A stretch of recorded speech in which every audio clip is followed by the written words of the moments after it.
Hello children, welcome to असा education. आज हम करेंगे 11वीं क्लास की हिंदी की किताब अंतरा का 12वां चैप्टर हंसी की चोट सपना दरबार। इसका हम करेंगे सारांश ताकि ये चैप्टर आपको अच्छे से समझ में आ जाएगा। तो हम बताएंगे कि इस चैप्टर में क्या बताया गया है। तो आपका जो पहला अवतरण है, इसके रचयिता हैं देव। इनका पूरा नाम है देवदत्त। तो पहले अवतरण में महाकवि देव जी ने नायिका की विरह अवस्था का मार्मिक वर्णन किया है। तो अपने प्रीतम के विरह में उसके ना मिलने पर नायिका जो है मूर्छित होने की स्थिति में पहुंच जाती है, बेहोश होने लगती है। तो होता क्या है, एक दिन श्री कृष्ण भगवान नायिका को देखकर हंस देते हैं, मुस्कुराते हैं। तो जो नायिका है, जो गोपी है, वो अपना दिल दे बैठती है और जो कृष्ण भगवान है हंसने के बाद क्या करते हैं, गायब हो जाते हैं, दिखाई नहीं देते नायिका को। तो नायिका है बहुत परेशान हो जाती है, उनके वियोग में वो बहुत अधिक दुखी है। तब नायिका से वह विरह भी अग्नि, जो नायिका है वो विरह की अग्नि में जल रही है।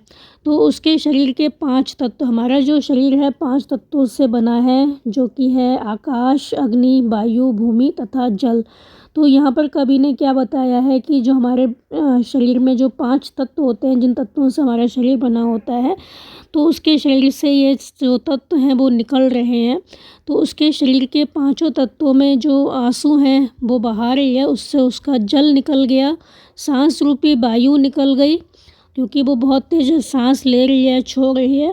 तो उसके शरीर से क्या होता है, सांस रूपी वायु निकल रही है और शरीर का जो तेज है, अग्नि है, वो भी समाप्त होने लगी है, वो बहुत कमज़ोर हो गई है।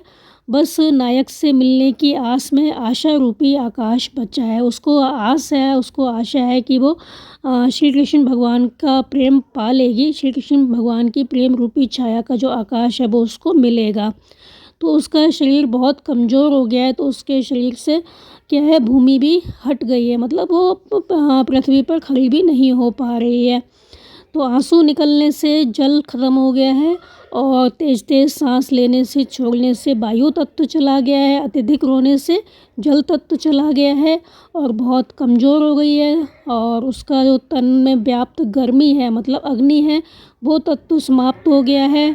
कमज़ोर होने के कारण जो भूमि है, वो उसका जो तत्व है वो चला गया है, मतलब वो ठीक से खड़ी भी नहीं हो पा रही पृथ्वी पर।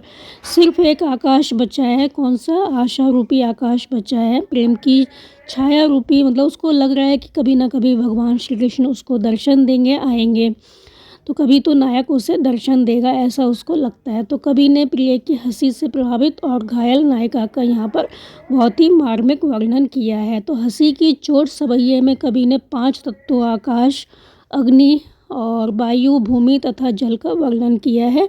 गोपी द्वारा तेज तेज सांस छोड़ने लेने से वायु तत्व चला गया है, अत्यधिक रोने से जल तत्व आंसुओं के रूप में विदा हो गया है, तन में व्याप्त गर्मी के जाने से अग्नि तत्व समाप्त हो गया है और उनके वियोग में कमज़ोर होने के कारण भूमि तत्व चला गया है। सिर्फ आकाश तत्व बचा है।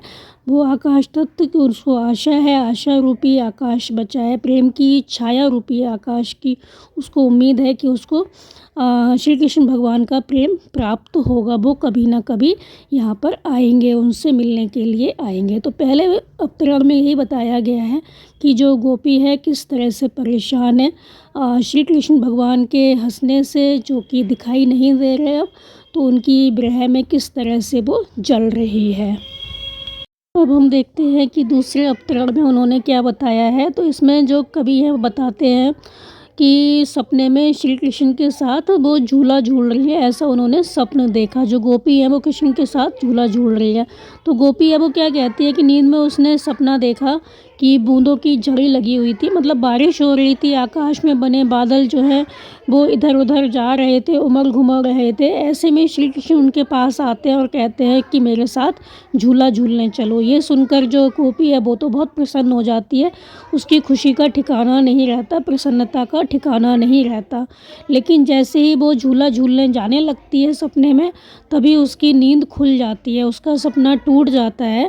जब आँख खुलती है तो वो देखती है ना तो कृष्ण भगवान है, ना बारिश है, तो उसको बहुत दुख होता है और उसकी आंखों से आंसू निकलने लगते हैं। तो यहाँ पर श्रृंगार रस का बहुत ही सुंदर वर्णन किया गया है। तो यहाँ पे यही बताया गया है कि जो गोपी है वो हर टाइम हर समय जो कृष्ण भगवान है उनको ही देखती रहती है। तो सपने में भी उनको कृष्ण भगवान दिखाई देते हैं, जो कि उनसे कह रहे हैं कि चलो झूला झूलने चलते हैं, बारिश हो रही है, बहुत अच्छा सुहावना मौसम है। तो वो बहुत प्रसन्न हो जाती है, उसकी खुशी का ठिकाना नहीं रहता कि कृष्ण भगवान आए हैं और उससे झूला झूलने के लिए कह रहे हैं। लेकिन जैसे ही वो सपने में झूला झूलने जाने लगती है, उसकी नींद खुल जाती है, सपना टूट जाता है। तब उसको एहसास होता है कि वो तो सपना देख रही थी, ना तो वहाँ कृष्ण भगवान होते हैं और ना ही वहाँ पर बारिश होती है। तो वो बहुत दुखी हो जाती है, उसकी आँखों से आंसू निकलने लगते हैं। अब हम देखते हैं तीसरे अवतरण में क्या बताया है। तो जो देवदत्त जी हैं वो हैं दरबारी कवि। तो इस अवतरण में महाकवि देव ने किसी राजा के दरबार की अव्यवस्था का वर्णन किया है। तो दरबार की निष्क्रिय और पतनशील सामंती व्यवस्था की उन्होंने यहाँ पर कटु आलोचना की है। तो कवि ने मूर्ख राजा की सभा के विषय में कहा है, बताया है कि सभा के सदस्य जो हैं बहरे हैं, उन्हें पता नहीं, वो कुछ सुनते नहीं हैं, अच्छे बुरे की उन्हें पहचान नहीं है। कोई कुछ भी कहे, वह अच्छे बुरे में भेद व्यक्त नहीं करते। ओछी और बाजारू बातें उन्हें पसंद आती हैं। कोई भी किसी के द्वारा किए गए श्रेष्ठ अच्छे कार्यों की महत्ता को नहीं समझता। कोई अच्छा काम करता है तो उसकी तारीफ नहीं होती। वे वही समझते और करते हैं जो उनको अच्छा लगता है। तो अपनी कला और प्रतिभा को छोड़ वो सारी रात क्या करते हैं, राजा की पसंद के कारण नाचते रहते हैं। तो यहाँ पर जो तीसरा अवतरण है उसमें राजा के दरबार की जो अव्यवस्था है उसका वर्णन किया गया है।